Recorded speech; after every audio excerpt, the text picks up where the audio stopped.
Hello, everyone. Thank you for joining us today for another installation of Sakshi Speaks. So today we're joined by yoga and meditation teacher, best-selling author, and entrepreneur from New York City, Mikaila Cruz. She combines the studies of the eight limbs of yoga with alignment, creating a dynamic flow. As a voice for humanity's evolutionary movement, Mikaila is the founder of Empowerment Within LLC, a consulting firm devoted to empowering people from all walks of life. Her mindful practice is shared with all levels of yoga and meditation.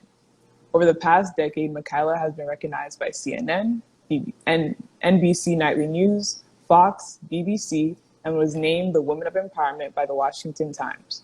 Her words have been featured in Manifesting Grace Through Gratitude, Oprah's 21-day meditation experience, and lastly, Mikaila travels to host classes and workshops in yoga, meditation, and empowerment. So Mikaila graces our platform today to join us in a conversation about yoga, meditation, spirituality, and empowerment, and mindfulness. So thank you, Mikaila, for joining us today. Thank you.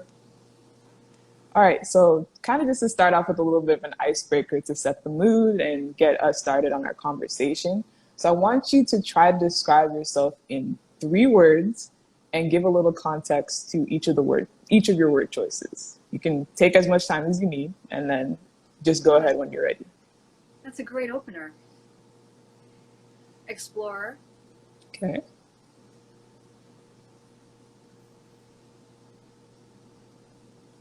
child,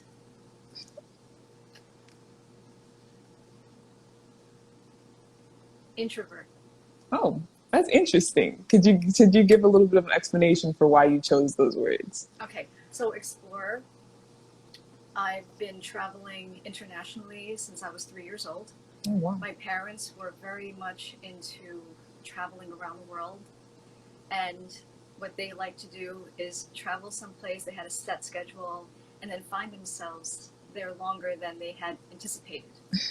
So we went to Japan. We wound up staying a month. We went to the Philippines, where my mom is from. We wound up staying 3 months. So my whole mindset is, even though I'm grounded, I still like to explore different places, different diversities, different cultures, and that I found by traveling. So explore. Child is, I like to look at life from the curiousness of a child. And I think that as we get older, we lose that curiousness when we think that we're better than others, when we know more than others. And so being like a child lets you kind of tapering off, like kind of attaching itself to the whole explorer thing, being that exploring child. Yeah. Introvert, as much as I've been featured on various platforms like CNN with Oprah, I still find myself more in tune with my spiritual side and the ways in which I practice yoga and teach it by being an introvert. Wow, that's amazing. I really appreciate that description of like child. I know I definitely appreciate that because I like to consider myself a child at heart. I still enjoy doing all the things I did when I was a kid. So it's really just amazing, and I'm glad that you tried to live your life by those words. Thank you.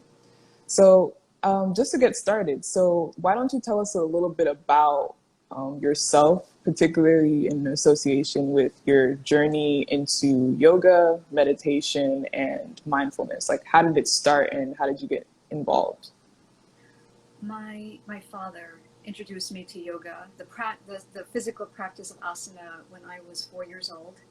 Oh. He showed me different poses to use and what he was using in his own practice. So he introduced me to the physical practice of yoga when I was 4, and I didn't appreciate, nor did I understand the benefits of the yoga practice until I began running to weight when I was a teenager, and I found that running helped me decrease my stress levels and also kind of gave me more of, I guess I was able to find peace when I was running. And when I started losing weight, I started running more. And when I got up to 12 miles is when I had an injury, and I was told that if I had kept running, I would have probably needed a knee replacement because of the way I was running. So the doctor said, why don't you start practicing yoga? And so I looked up different poses, and then I started practicing every day. Meditation came later. I just realized that just sitting there before and after my yoga practice, I discovered that was meditation. Just sitting and kind of being with the thoughts and not trying to force them out of your head, just being with them and accepting what was at that time. So that's how the journey kind of started and then continued. I rediscovered me back, 20 years later. So Yeah, no, that's really insightful and really powerful. Like I think it's very important for us to just be able to kind of sit with ourselves, really evaluate what's going on around us. Because I know in looking at some of your past speaking engagements, you really talked about how we oftentimes, kind of let life kind of go. We kind of go on autopilot and start going through the motions, right? So I think that's really important for us to be able to just kind of sit with ourselves, sit with our thoughts, and just, really reflect on like who we are and why we're here and what we want to do in life. So thank you for sharing that. you're very So welcome. yeah. So kind of moving forward, so I know you started this initiative entitled Empowerment Within LLC. Could you talk a little bit more about that and what prompted you to start it? When I became a professional speaker, actually it wasn't professional because I was doing a lot of free engagements to start training to become a professional speaker, to be a paid speaker. And what I found was that every time I was on stage, every time I was training someone, my words my words were not the ones that empowered people. They actually found that empowerment within themselves just by mirroring what I was saying. So it was always within them to rediscover, to find their own purpose and their own path. So that's why I named it Empowerment Within, because it's within us, and we can find that inspiration from others, of course, but it's always ignited. You just have to really dig sometimes when times are tough and you don't see yourself as someone who could actually inspire or empower somebody else. So that's why I named it. And at first, it was a consulting firm that helped people get on the media because I was on CNN and things. So I was coaching people, and I was coaching authors to be able to get on the media, how to speak on the media. But then over the years, it became my yoga business and also my branding consulting. So I help people build their social platforms in an authentic way, and not so much looking at how you can filter yourself to look completely different than you do in person. Really looking at yourself and being real with yourself before being real with others. Yeah, definitely. Wow, that's really amazing. That's really amazing and inspiring. Thank you so much for starting an initiative like that.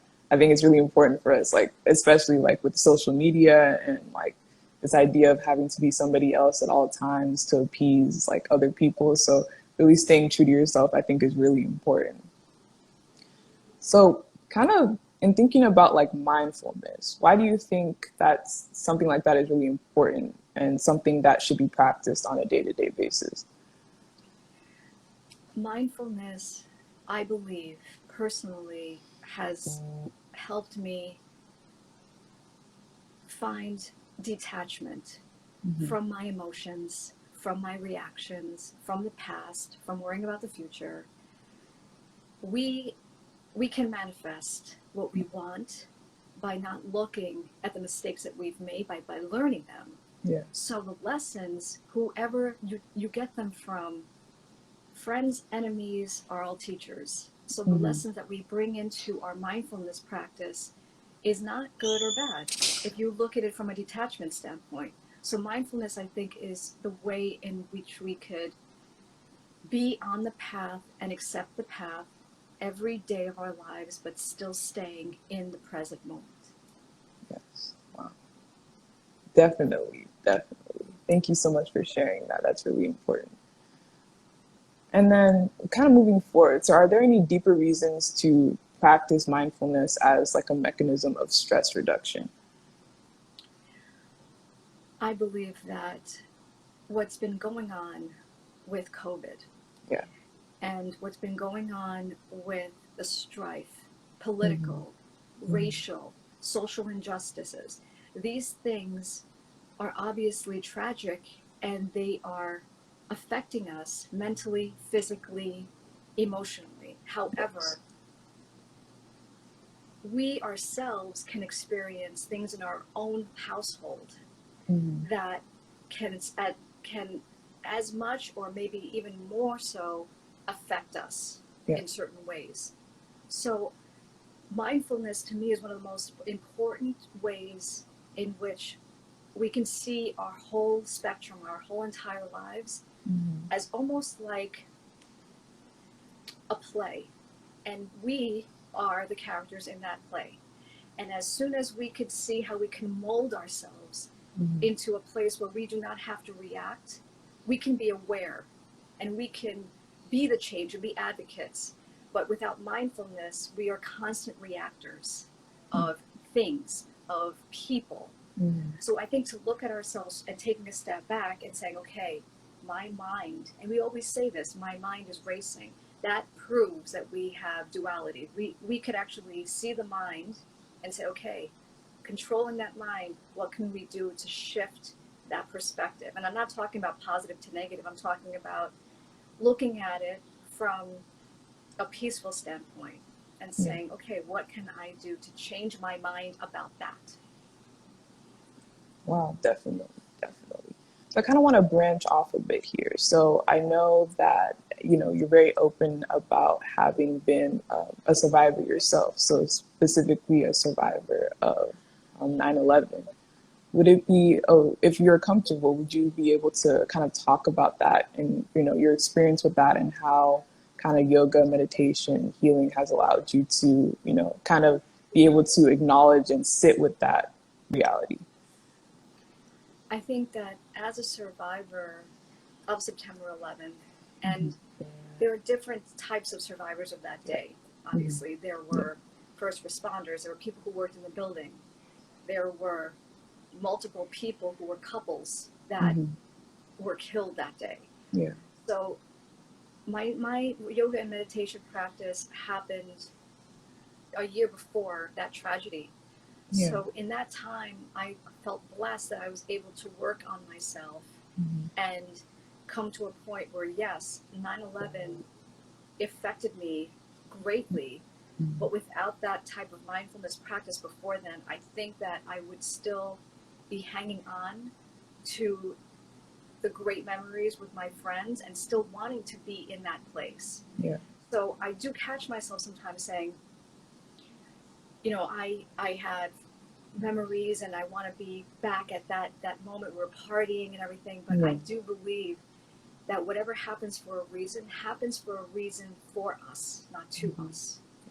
So I was on the 95th floor of Tower 2 when the first plane hit Tower 1, and I believe also that when I got down to the lobby and the second plane came into the second building, that moment shifted my reaction to it. I Yeah. became numb, and that was my own defense mechanism, just like people in war. Yeah. They shut down sometimes, and their mind controls them, Mm-hmm. and it's a way for us to be able to heal, not that moment, but onward. And I think that that's why I felt so blessed to have the yoga and meditation practice when I survived losing so many of my friends in Yeah. just a minute. So that the survivor in me has helped me look at things from a different perspective. I no longer have the fear of dying. I don't have the fear of exploring anymore. Mm. Yeah. So it actually shaped the way I look at life, and I think that's why I want to keep on empowering people and helping people empower themselves from being a survivor. Wow. That's so amazing. That is so amazing. Thank you so much for sharing that and being comfortable enough to share that with us. So I know here at Sakshi, we particularly look to help um, survivors of child sexual abuse, sexual violence, interpartner violence. So, your words right now about just being able to, be open to really kind of acknowledge what happened, to push forward, to not live in the past, to not even blame yourself, or that kind of like survivor's guilt, right? So really to forge forward and kind of, instead of living through fear, to conquer those fears and just live your life authentically and wholly. I think that's really inspiring. Thank you so much for sharing that. So kind of moving forward, so I kind of wanted to ask, like, do you have any thoughts on the connection between yoga and religion? Yoga and religion? Yes. My gurus are in India, Yeah. and they consider yoga as in not just asana, not just a physical practice, not just meditation, but the whole spectrum of yoga. Yeah. That is their religion, because they associate the poses with deities. So, like for instance, there's a pose called Ekapada Kundinyasana, and that's dedicated to the sage Kundinya. So that is their religion. There is a direct connection, obviously, with that in religion. And as someone who was brought up in a Catholic and Lutheran household, the whole aspect of yoga became something that was not blacklisted in my family, but they questioned why I would be practicing something that was not tied to the Bible. Yeah. So I do think that there had to be some type of stigma towards the whole yoga practice. And so I personally think that yoga is spiritual. So yoga to me brings me closer to God. It makes me be more loving, a more loving person to others because of my belief in God and the way yoga has helped me find peace with others and not be so judgmental towards others. Yeah. So I believe that yoga and religion are tied, but not in the sense where it's like not Catholic, it's not Lutheran. It's almost like a stigma, but I also find it to be almost comical because it helps the body and the mind and the soul. And that's what people find religion to be. They help them find peace. So Yeah. No, definitely, definitely. Thank you for sharing that. Thank you for sharing that. So kind of going off of that, so in relation to just yoga, and you mentioned your gurus being based in India. Do you have any favorite yogis and or gurus that you look up to or that inspire you? yes. When I started my yoga practice, and the doctor said, okay, just try to find yoga teachers online that show different poses. Yeah. So the first one was Sri Dharma Mitra. Okay. And I didn't know what type of yoga he was doing, so I just like brought myself into that space, not realizing that they were advanced poses. So I was doing back bends and tried to do splits, and then when I became a teacher, my teacher was like, no, you don't teach someone to do splits as a beginner, or what are you trying to do? And I was like, no, but that's what I learned. So the journey was pretty funny. But he and Keno McGregor are the two gurus that I look to. I don't look up to them. I aspire to be a teacher as they are. And Keno has studied in India. Her gurus are in India, and I found in the last 20 years of practicing yoga mindfully that I find their practice to be so inspiring. Yogi Anand, he is my spiritual guru. He's in New Delhi, and he's been helping me so much over the years.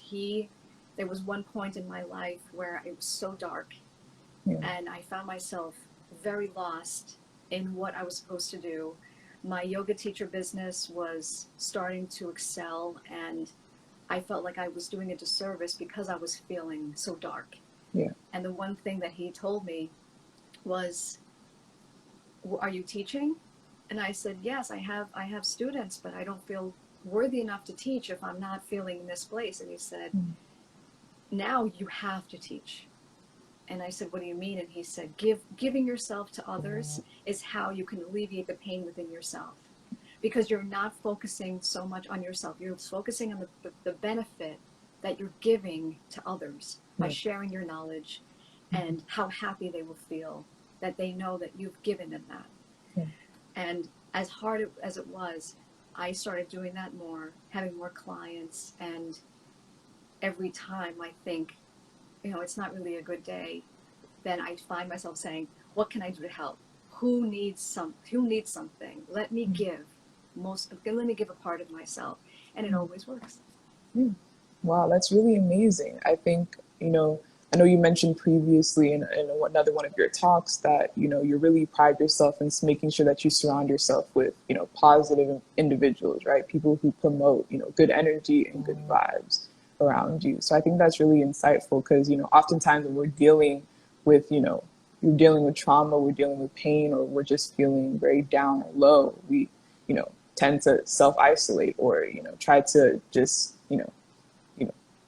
put ourselves in a corner and kind of let the world move around without us. So I think that's really, really insightful to, really appreciate the knowledge that we have, the value we have as human beings, and seeing how we can, give that to somebody else, give that somebody else who may not have those resources or have that state of mind, to be able to advocate for themselves. So I think that's really insightful and really powerful. Thank you for sharing that. So I have another question for you. So from your perspective, what does it mean to live a life of Zen? What are the benefits and what can be some of the starting points to start living a life of Zen?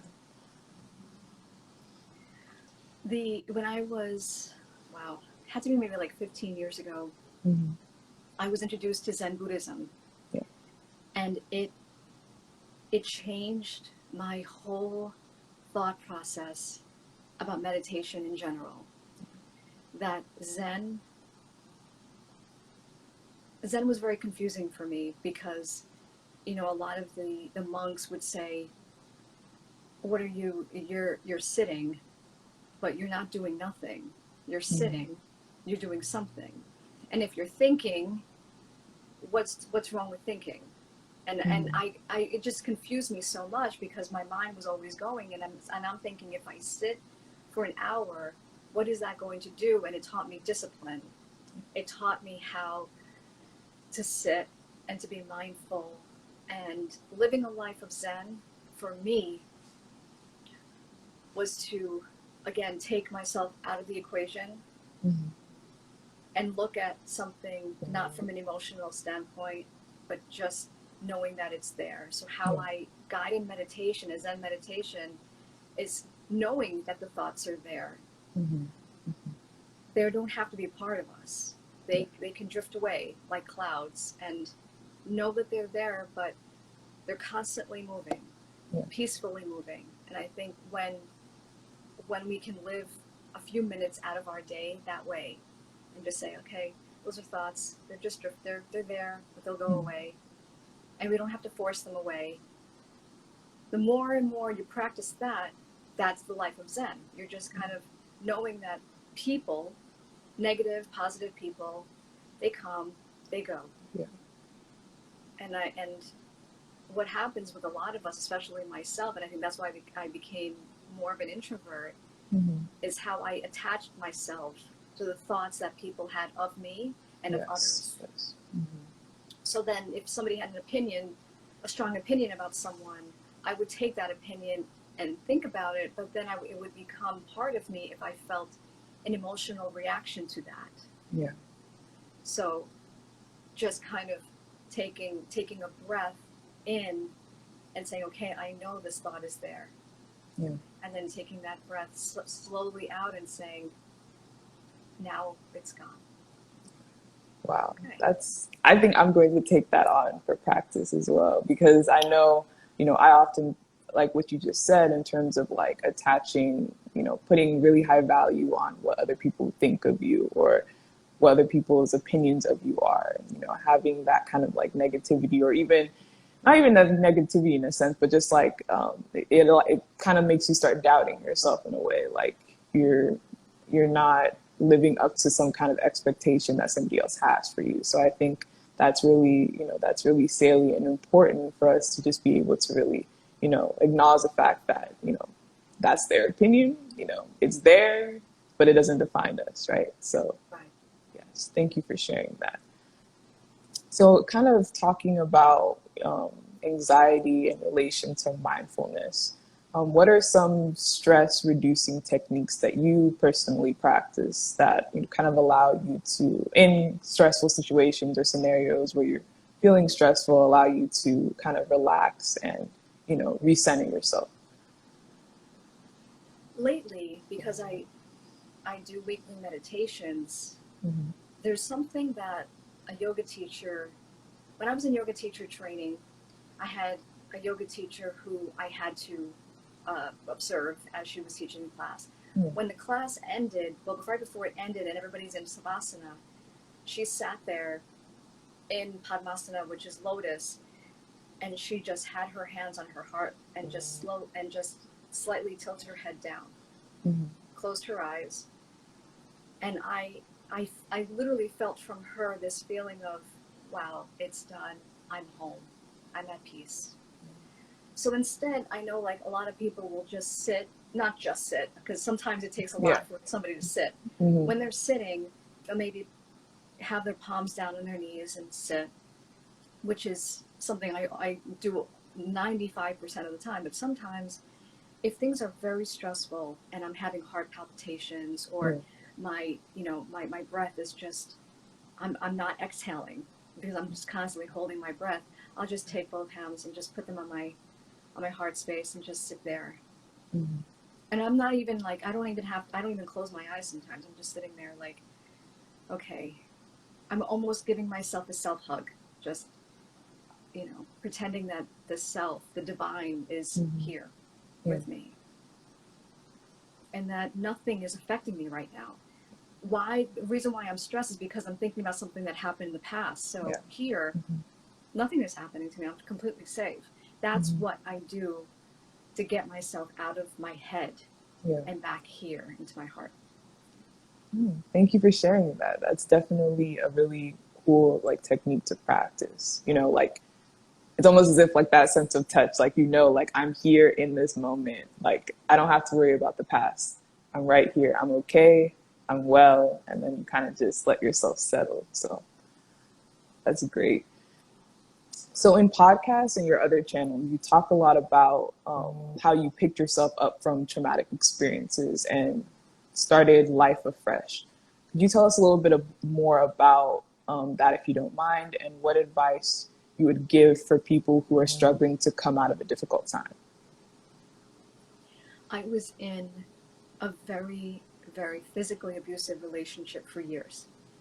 And as many times as I said I was going to leave, I didn't. Mm-hmm. Until one day where the the amount of violence was just so um, extreme that there was a part of me that wasn't my mind. It was literally in my gut that said, if I don't leave, he's going to kill me.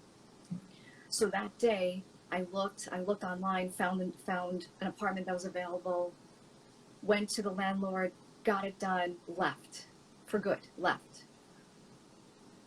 The one thing that that I talk about when I speak to people who have survived domestic abuse is that if that first time you don't leave, do not beat yourself up because you have already been beaten by someone, either physically or mentally or emotionally. Don't Mm-hmm. add to that by thinking, oh, I tried to leave, I didn't this time, I keep doing this, I keep going back. Nobody could tell me when to leave. It was my own decision. And I Mm-hmm. think that when we look at that place in our gut and say, this is the time, Mm-hmm. I think that's something from the divine and that it comes from us. And Mm-hmm. so when you pick yourself back up, you find that place of empowerment.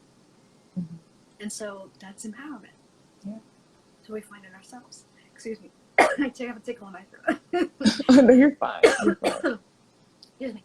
So yeah, I mean, that's what ignited me. It wasn't what my mind kept telling me. It was more so what I felt in here, and it was guided. It was a guided moment. Thank you for sharing that.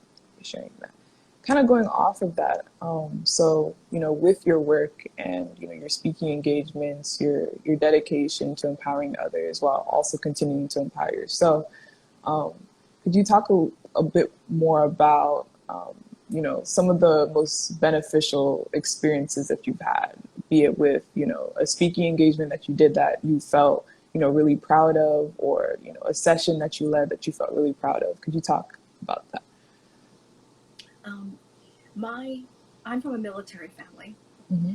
and my grandfather served in World War II. My uncle served in Vietnam. Mm-hmm. My brother served in the Army, and so my mom instilled in me how to always respect veterans. Yeah. And so I did a speaking engagement at Pace. It was in Indiana, Mm-hmm. and somebody in the audience he was in the front row. He was dressed in fatigues. He was a soldier. Yeah. And I tried not to put my attention on him when I was on stage. I wanted to connect with the entire audience. Mm-hmm. But I noticed him because his face looked, the way he was looking at me was almost as if he knew exactly what I was feeling. After the speaking engagement, he approached me in tears, and he said, "You know exactly what I went through overseas." Now, even though I didn't really know, Yeah. the connection was there because I guess my survival of 9/11, because I saw people die in front of me and I couldn't do anything about it. That's the connection. Yeah. So that moment, I realized how much me empowering myself can empower others. And it was around that time when I actually created that whole mindset of empowerment within. Yeah. Wow, that's really amazing. That's really amazing. I'm glad that you're able to have that experience, and that further prompted you to dedicate yourself to helping other individuals feel empowered. Thank you for sharing that. So I know you have a book, so it's entitled "Pursuing Your Destiny." Could you talk more about the process in writing that book, what inspired it, and you know why you felt it was necessary to write it? When it was about a month after September 11th, when I had to write about it because I didn't know how to express my feelings about it. So I wrote an article called "Will I Recover?" That article was circulated, it went viral, and then someone from, I think it was Huffington Post or something, I forgot which online media outlet it was, but they said, would you be willing to write a book about this? And I never had the intention of writing that book about 9/11 because there was a lot more to my life than that day. Yeah. There were times in my teenage years and my child years that molded me into that person that before I became a survivor of 9/11. So the person who wrote the book with me, he shared his story about growing up in New York. But what I did was I wanted to share my personal experience about 9/11 to begin the book.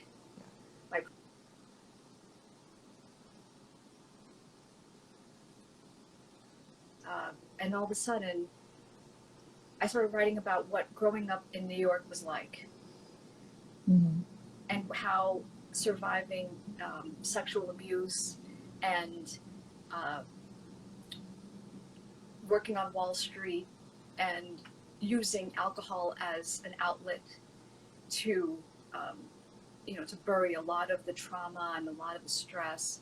So in doing that, help people understand that I wasn't this like protected girl, and I wasn't a princess, and I wasn't any of that. I had to endure what I had to endure to survive that type of tragedy so much later in life.